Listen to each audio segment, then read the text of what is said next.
44절 말씀 통해서 과부의 헌금이 전하는 메시지라는 제목으로 말씀을 좀 나누고자 합니다. 오늘 본문 말씀은 우리가 잘 알고 있는 과부의 두 렙돈으로 기억하고 있는 사건이 지금 기록된 말씀이다라고 되어 있는데, 일반적으로 이 본문을 통해서 과부의 헌신을 강조하면서 과부도 이렇게 자기의 삶에 최선을 다해서 헌금을 했으니 우리도 동일하게 힘을 다해서 헌금하자라는 식으로 말씀을 전하고 도전하고 권면하기도 합니다.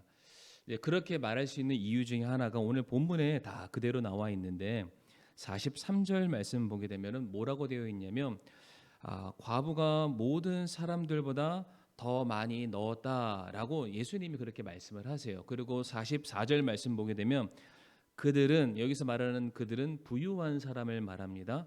다 풍족한 가운데서 넣었거니와, 그러니까 자신들의 많은 소유가 있지만 그 전부가 아니라 그것의 나머지 일부를 넣었거니와, 이 과부는 궁핍함 가운데서 자기가 가진 모든 것 즉 자기의 생활비 전부를 넣었기 때문이다라고 예수님이 직접 말씀하시기 때문이죠. 그러니까 이 본문 말씀만 놓고 보면은 마치 예수님께서 다른 사람과 과부를 비교하시면서 마치 경쟁심을 부추기는 것처럼, 야 너희들 저 과부를 봐라, 저 과부가 얼마를 헌금했는지 잘 봐라, 그가 어떠한 상태 가운데 있는데 헌금했는지 잘 봐라, 너희도 그거 보고 저렇게 해야 돼 라는 식으로 우리가 본문 말씀을 이해하게 됩니다.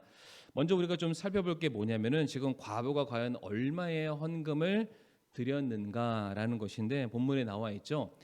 이 렙돈이라는 헌금을 드렸다고 합니다. 우리 성도님들이 이 렙돈의 정확한 가치, 오늘날에 어느 정도에 해당되시는지 잘 모르겠지만, 알고 계시는지는 모르겠지만, 성경에 많은 화폐 단위가 나옵니다. 혹시 기억나시는 게 있나요? 화폐 단위. 달란트가 있고요, 드라크마가 있고요, 고드란트가 있고요, 아사리온이 있고요, 여러 가지 문화 이런 것도 있죠. 근데 많은 이제 화폐의 단위가 나오는데, 여기에 나와 있는 이 렙돈이라는 것이 이제 가장 작은 단위의 화폐다라고 생각하시면 되겠고요. 이것을 연구하는 학자들마다 조금씩 계산하는 법은 차이가 있습니다. 그러나 거의 대부분 이 렙돈을 오늘날로 환산하면 어느 정도 된다라고 말하냐면, 1렙돈이 최소가 100원이고요 많아봐야 500원입니다. 그러니까 지금 이 과부가 이 렙돈의 헌금을 드렸다라고 하면은 최소 200원에서 많아봐야 500원, 1000원 그 이상 되지 않는가, 1000원 한 장 정도 냈다라고 우리가 볼 수 있겠죠. 그러나 비록 이 여인이 다른 사람들에 비해서 작은 금액을 냈다 할지라도 비율과 퍼센트로 봤을 때에는 그 여인은 자신의 가진 재산 전부를 넣었다.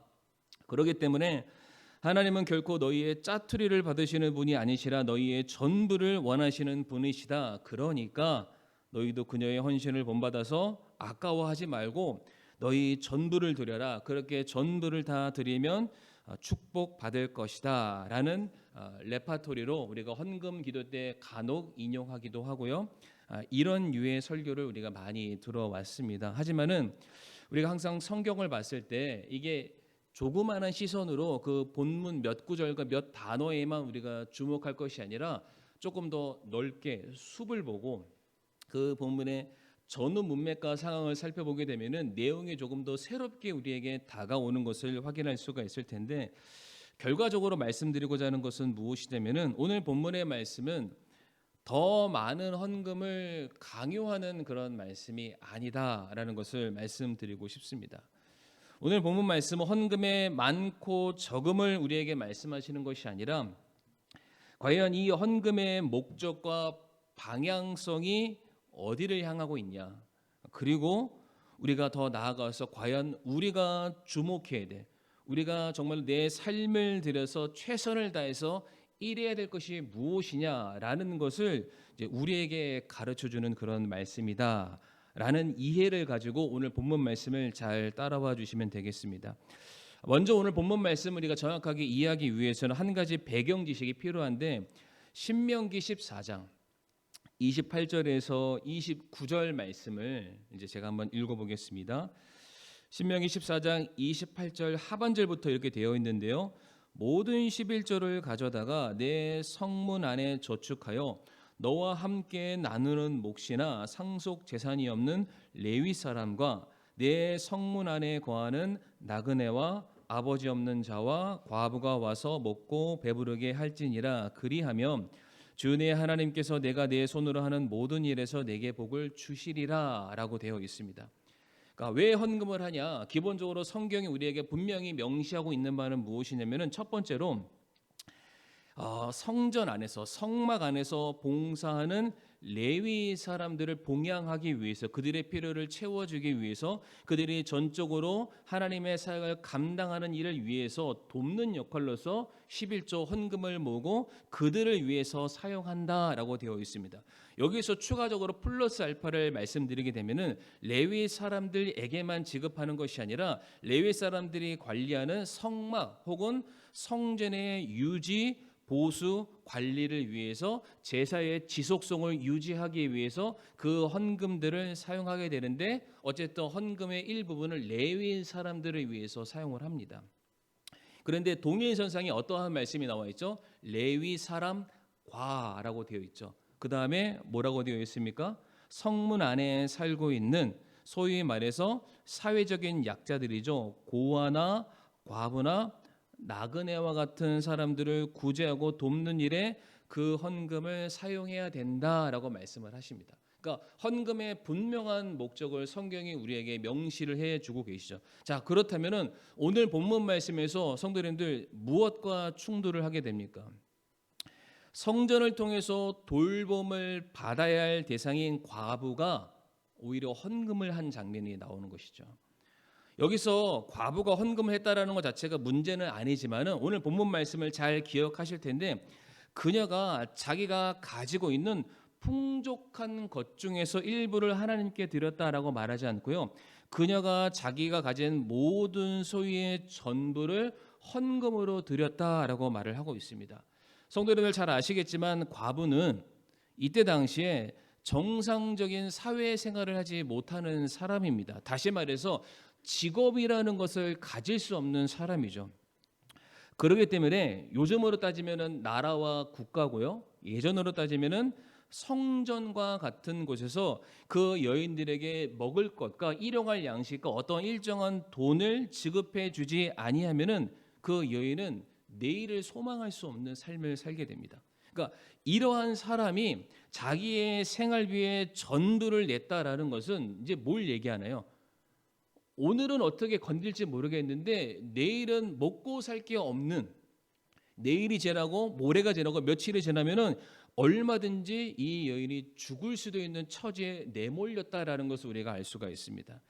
또한 성경 말씀 보게 되면 하나님께서 이스라엘을 세우시면서 그들에게 여러 가지 명령들을 주시게 되는데 대표적으로 너희는 고아와 과부로 대표되는 사회적인 약자를 너희는 반드시 도와야 된다라고 그들에게 명령으로 주시게 됩니다. 신명기 24장 17절 말씀 한번 띄워주시고요. 너는 나그네나 아버지 없는 자들의 재판을 굽게 하지 말며 과부의 옷을 단보 잡지 말라. 성도님들 성경에서 말하는 옷의 가치를 잘 알고 계시죠? 그러니까 재산적인 의미를 가지고 있고요. 그 사람의 신분이라든지 여러 많은 그 사람을 보증할 수 있는 굉장히 중요한 가치가 옷입니다. 그러니까 이 옷을 뺏긴다라는 것은 당장 내 몸을 가릴 수 있는 의복이 없다라는 차원을 말하는 것이 아니라 더 이상 이 사람이 살 만한 가치와 근거가 사라지는 것을 말하죠. 그 성경 말씀을 잘 보게 되면은 여기에는 과부를 얘기하고 있지만 일반적으로 누군가 담보로 그의 옷이 잡히게 되었거든 그날 해가 지기 전에 돌려줘라라는 그런 말씀도 있습니다. 아마 기억하실 텐데요. 특별히 과부의 옷은 담보 잡지 말아라. 성도님들 이 말이 뭘까요? 혹여나 과부가 정말로 먹을 것이 없어서 너에게 찾아서 돈을 빌리고 양식을 꾸려 했을 때는 그냥 그런 거 없이 주라는 거예요. 설령 못 받는다고 가정하고 도와줘야지 그것을 너희가 받겠다고 그 옷까지 담보 잡는 것은 하나님이 너에게 명령하신 이웃사랑에 대한 명령과 위반되는 거다. 그렇게 절대로 하지 말아라 라고 말씀하시고요. 그 밑에 있는 19절 말씀 보게 되면은 따로 읽지는 않겠지만 고아나 과부나 나그네와 같은 그 사람들이 어디서 그들이 먹고 살겠냐. 그들의 내일의 삶을 우리가 준비해 줘야 된다. 그래서 밭에 추수할 때 모든 곡식을 다 거두지 말고 모퉁이 좀 남겨놔라.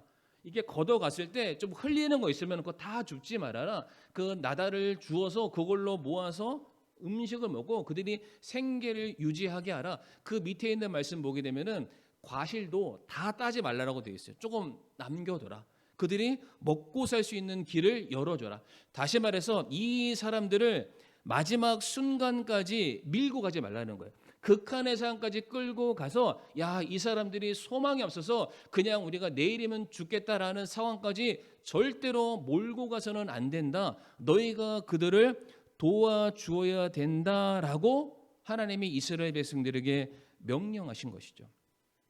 그러니까 이러한 것들을 전제하고 봤을 때 과연 오늘 본문에서 이 여인이 자신의 전부를 다 드린 거예요. 이게 마치 뭐와 똑같냐면 구약 성경 보게 되면은 그 사르밧 과부 기억나시나요? 자기 집에 그 엘리야 선지자가 왔을 때 이거 말고는 이제 이거 먹고 죽으려고 했던 그 양식마저도 바치는 그런 걸 보면서 야, 이 여인의 모습이 귀하다라고 지금 말씀하시는 그런 장면은 절대로 아니라는 것이죠. 그리고 또 하나 지금 이 여인이 헌금을 했잖아요. 어디다 헌금했을까요, 성도님들? 헌금하는 이 장소가 어디일까요? 성전이겠죠. 그러니까 성전에 가서 헌금을 하는데 시대적인 배경이 우리가 조금 필요합니다. 우리 성도님들 수요일 날 저녁에 좀 피곤하시고 힘들지만은 잘 이제 집중하시고요. 헌금을 하는데 헌금하는 장소가 성전인데 이 성전의 이름이 중요합니다. 무슨 성전일까? 헤롯 성전입니다. 헤롯 성전. 근데 이제 제가 이거를 저희 아내한테 한번 얘기를 했더니 너무 길다. 성도님들이 다 지루해서 못 들으신다. 최대한 줄여라. 제가 줄여봤으니까 우리 성도님들 이해가 되시는지 모르겠지만 원래 첫 번째 성전의 이름이 뭔지 아시죠? 솔로몬 성전. 그러니까 다윗이 준비하고 솔로몬이 세운 솔로몬 성전입니다. 그런데 이 성전이 결국에는 바벨론에 의해서 파괴가 됩니다. 그러면서 이스라엘 백성들이 이제 바벨론을 포로로 붙잡혀 가잖아요. 그런데 다시 그들이 하나님의 은혜로 돌아오게 됩니다. 1차, 2차, 3차 돌아왔던 거 기억하시죠? 1차로 돌아왔을 때 스룹바벨과 함께 굉장히 많은 유대인들이 다시 고향으로 돌아와서 그들이 제일 처음 한 일이 성전을 짓는 일입니다. 이스라엘 백성들에게 있어서는 자기의 집보다 더 중요한 게 성전이니까 성전을 중심으로 자신들의 생계, 삶의 터전을 다시 꾸려가요. 그때 세웠던 성전이 스룹바벨 성전인데 이게 2차 성전입니다. 자, 그런데 다윗과 솔로몬 때 이스라엘이 가장 왕성했고 가장 부강했고 가장 돈이 많았던 시절에 지었던 성전과 포로됐던 사람들이 쫓겨나듯 나와서 자기 고향 땅에 지었던 성전과 차이가 있겠죠. 굉장히 아름다웠다면은 최소한의 것만 있고 정말로 초라하기 그지없는 그런 성전. 나중에 이 성전을 보호하기 위해서 느헤미야가 성벽까지도 짓는 일들이 역사적으로 진행이 됩니다. 그러니까 이러한 상황 가운데 이스라엘 백성들 마음속에 항상 뭐가 있었냐면은 옛날이요. 저걸 보면서 빨리 메시아가 와야 되는데 메시아가 오면은 뭔가가 될 텐데 예전의 영광을 찾을 텐데 이러한 상상을 막 갖고 있었는데 예수님 당시 때 그 성전을 지켰던 사람, 관리했던 사람이 헤롯이라는 사람입니다. 헤롯도 이런 이름이 많은데 그 헤롯이라는 사람이 정통 유대인이 아닙니다. 그러다 보니까 사람들에게 계속해서 시기와 질투와 원망의 대상이 되는 거예요. 그러다 보니까 이 사람이 굉장히 뛰어난 정치꾼입니다. 사람들한테 인기를 얻어야 될 것 같은 거예요. 내 지도력을 높이기 위해서 이 사람들이 가장 원하는 니즈를 채워주기로 했습니다. 그게 뭘까요? 성전을 꾸며라. 성전을 확장해라. 그래서 그때 당시에 헤롯이 사람들에게 뭘 선언하냐면은 너네들 돈 모아서 나도 보태고 너네들 돈 모아서 성전을 더 크게 한번 지어보자, 확장해보자. 새로 지은 건 아니고 그 초라했던 스룹바벨 성에 덧대서 확장해서 지은 성이 헤롯 성입니다. 이거는 2차 플러스 알파 성전이고 이제 우리가 뭐 나중에 배우겠지만은 이 3차 세 번째 성전이 세워지게 되면은 그때 예수님이 오신다라는 종말론적인 내용들도 있습니다. 어쨌든 이 두 번째 성전은 솔로몬 때 성전보다 규모는 더 큽니다. 그러나 가치적으로는 조금 떨어지게 되죠. 그러니까 성전이 이렇게 불어나고 있는 그 시점에서 뭐가 필요했을까요, 성도님들? 당연히 돈이 필요하죠. 돈이 필요하니까 굉장히 많은 헌금들을 요구하게 됩니다. 그래서 당시에 살았었던 요세푸스라는 역사가가 있습니다. 그리고 이스라엘 백성 유대인들의 구전으로 내려오는 구전 전승책인 미시나라는 책이 있는데 거기 보게 되면은 성전에 들어가게 됐을 때 성전 입구에 헌금함이라는 게 있는데 무려 13개나 좌우로 딱 종렬돼 있었대요. 무슨 헌금, 무슨 헌금, 무슨 헌금, 무슨 헌금. 그러니까 생각해 보세요. 성전이 원래는 되게 작았는데 커지기 시작하면은 이 안에서 종사해야 되는 사람들이 많아집니다. 사람들이 많아지니까 더 많은 필요가 생기게 됐겠죠. 사람도 많아지고 규모도 커지고 돈이 많아지면은 자연스럽게 권력이 종교 쪽 안으로 들어오게 되는데 이 종교가 권력을 가지면 어떻게 될까요, 성도님들? 타락합니다. 타락하게 돼요. 그러니까 부정부패가 일어나서 더 많은 돈을 착취하는 일들이 생기면서 결국에는 성전 안이 뭐로 바뀌게 되냐면은 시장 바닥으로 바뀌게 됩니다. 왜? 사람들을 불러들여서 거기서 일을 시켜서 자릿세나 세금이나 이런 걸 징수해서 그걸 또한 받아서 자기네들의 주머니를 채우는 일들이 가득했다라는 거예요. 그러니까 이러한 상황, 이러한 시대적인 배경 속에서 지금 과부가 자신의 생활비의 전부인 2렙돈을 헌금함에 넣는다라고 우리 성도님들이 아시면 되겠습니다. 자, 우리가 지금 마가복음 말씀을 읽었는데 우리가 그 사복음서를 공관복음, 동일한 관점으로 써 있는 성경이다라고 말씀을 드리고 있죠. 이 마가복음의 12장에 나와 있는 이 사건이 정확하게 누가복음 19장과 20장과 21장에 더 디테일하게 나와 있습니다. 그러니까 이 본문을 확장해서 설명해 주고 있는데 우리 성도님들 앞에 저 표를 보시면서 한번 제 설명을 들어주시면 될 텐데 누가복음 19장 28절과 40절 말씀 보게 되면 예수님께서 그 예루살렘 성전 안으로 입성하시는 그 장면에 나옵니다. 오늘 본문에서 이 과부가 돈 넣는 걸 보셨다라는 그 성전에 지금 들어가신 상황인 거예요. 그런데 예수님이 들어가시자마자 누가복음 19장 41절에서 44절의 말씀 보게 되면 들어가자마자 수많은 사람들이 다윗의 왕 예수여 반갑습니다 막 종려나무 흔들고 옷을 막 뿌려대면서 예수님을 환영했는데 예수님이 그 성전에 들어가시자마자 하셨던 말씀이 뭐냐면은 이 성전이 돌 위에 돌 하나도 남지 않고 파괴될 거다라고 말씀하세요. 수많은 사람들은 지금 성전이 확장되고 있습니다. 이 성전에 예전의 영광이 다시 찾아오는 것 같은 활기가 불어오고 있고 마치 예수님께서 그들이 생각하고 기대하는 메시아의 모습으로 입장하고 있으니까 뭔가 기대할 만한 내용들이 나와야 되잖아요. 그런데 그 예수님의 성전에 들어가시자마자 이 성전은 돌 위에 돌 하나도 남지 않을 것이다라고 예언을 하십니다. 그러시면서 주변을 돌아보니까 성전 안에서 사고 파는 사람들이 있는 거예요. 얼마나 화가 나시겠어요?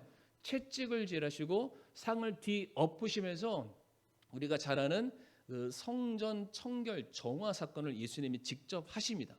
그런 다음에 예수님이 성전 안에 있는 지도자들과 논쟁을 하시는 거예요. 여기서 논쟁했던 대표적인 사건이 무엇이냐면은 가이사의 것은 가이사에게 주고 하나님의 것은 하나님께 드려라라는 그 사건이 이때 나옵니다.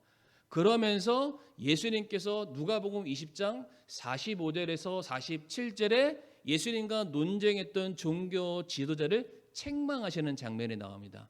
자, 그 장면 한번 우리 같이 한번 읽어볼 텐데요. 46절과 47절 말씀. 제가 46절 읽을 테니까 성도님들이 47절 읽으세요. 긴 예복을 입고 다니기를 원하며 시장에서 인사받는 것과 회당의 가장 높은 자리와 잔치에 으뜸가는 자리를 좋아하는 서기관들을 조심하라.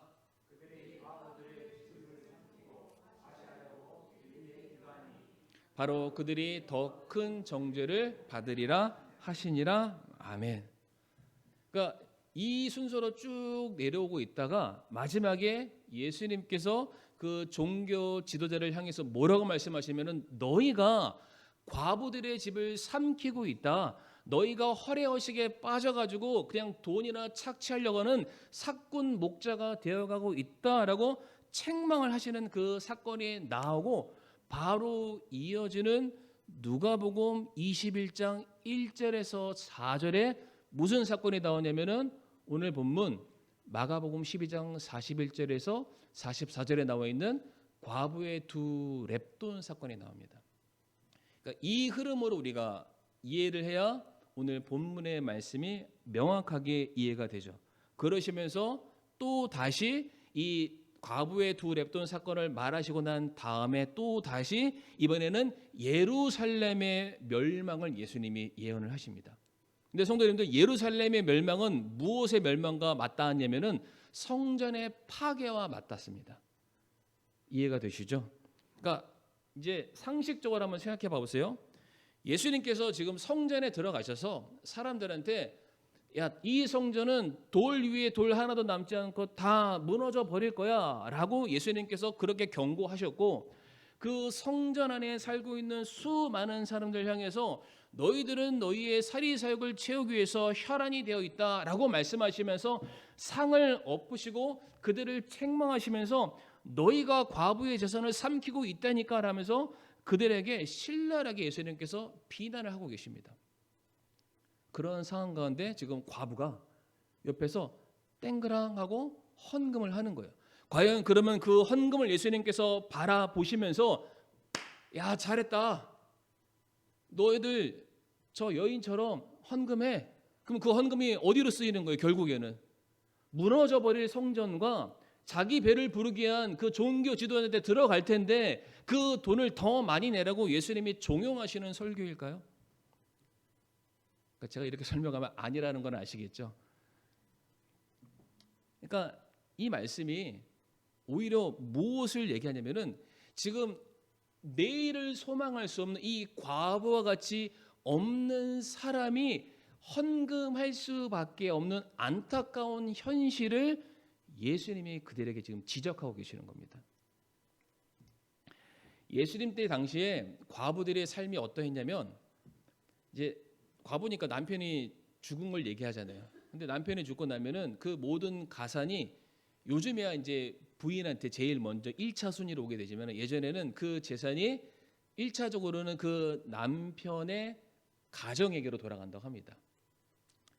그러니까 요즘 사시는 분들은 옛날 시대 못 사십니다. 자, 그리고 그렇게도 만약에 안 되면 그나마 중재하는 게 무엇이냐면은 그 돈을 가지고 그 가족들한테 가는 것이 아니라 이 여인한테 가야 되는데 이 여인한테 직접적으로 가는 것이 아니라 누구한테 가냐면은 이제 성전으로 갑니다. 성전에서 종교 지도자들에게 그 모든 막대한 유산이 다 가서 그 거기다 의탁해서 일괄적으로 다달이 배급받는 식의 도움 시스템 안으로 이 여인을 집어넣는 것이죠. 예전에는 그렇다고 합니다. 성경시대 때. 그런데 이거를 사람들이 어떻게 한 거죠? 종교인들이라고 하는 사람들이 이 모든 상속들을 다 전문용어로 in my pocket, 자기 주머니에 다 넣어놓고 그냥 성전에서 지급해주는 그 일용할 양식 정도로만 연맹하는 삶을 살게 만드셨던 거예요. 그렇기 때문에 예수님께서 그 모습을 아시기 때문에 그 사람들을 바라보면서 너희가 과부의 집을 삼켰다라고 예수님이 그들을 책망하셨던 것이죠. 그러니까 기본적으로 성전이라는 곳은 과부가 도움을 받는 곳이지 과부가 헌금하는 곳이 아니라는 것입니다. 그럼에도 불구하고 과부가 지금 헌금하고 있는 것은 지금 종교 지도자들이 자신들의 역할을 망각하고 과부의 가산도 삼키고 없는 중에서도 헌금을 내라고 강요하는 그 시대를 바라보시면서 너무 안타까우신 거예요. 그러니까 지금 예수님의 눈에 과부가 됐던 두 렙돈을 바라보면서 지금 무엇을 보시냐면은 너무나도 안타까우신 거예요. 야, 이걸 보고 너희도 저렇게 헌금해라라는 것이 아니라, 야, 너희들 지금 저 여인이 정말로 내일을 소망할 수 없는 자신의 오늘 모든 생명 같은 돈을 지금 내고 있는데 너희들 이거 그냥 보고만 있을 거야? 라는 차원으로 저 여인이 자신의 모든 소유를 냈다라고 말씀하시는 거죠. 그러니까 전혀 다른 메시지를 지금 예수님께서 전달하고 계시는 겁니다. 그래서 실제로 이 성전이 예수님께서 말씀하신 것처럼 AD 70년경, 그러니까 예수님께서 그렇게 예언하시고 난 이후에 한 3, 40년 지나고 난 다음에 로마 장군에 의해서 완전하게 멸망을 당하게 됩니다. 그런데 이것은 사실상 로마라는 도구가 쓰임 받아서 성전이 무너진 것뿐이지, 이미 예수님의 눈에는 목적과 의도를 상실해 버린 이 성전 자체가 존재할 필요가 없습니다. 그러니까 예수님께서 명령하셨고 로마가 그 말씀에 순종해서 그것을 무너뜨리게 된 것입니다.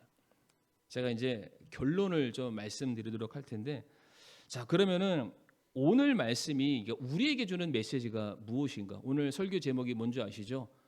과부의 헌금이 전하는 메시지인데,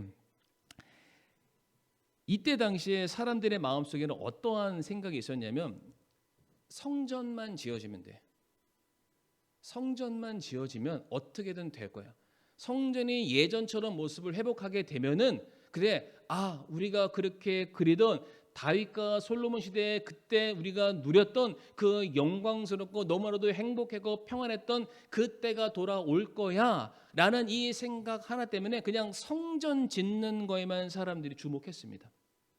그리고 너무 과하게 돈이 들어오니까 거기에서 종교 지도자라는 사람들이 자기 배나 계속 불리고 있는 상황이었고, 일반적인 사람들 역시 다른 거 돌아보지 않고 그냥 성전 하나 세우는 것에 자기의 모든 삶을 다 사활을 걸게 되죠.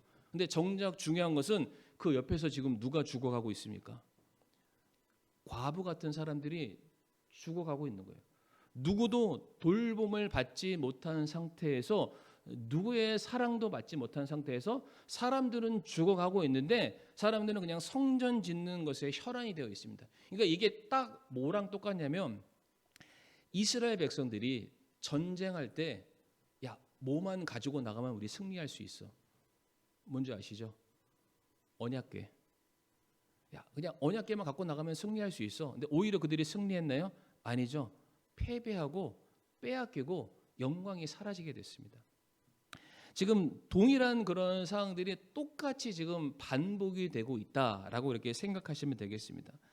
그러니까 모든 사람들이 내가 당장 돌봐야 될 영혼에 대해서는 아무런 관심을 두지 않고 마치 성전 세워진 게 내 믿음이 좋아진 거라는 착각 속에서 살아가는 거예요.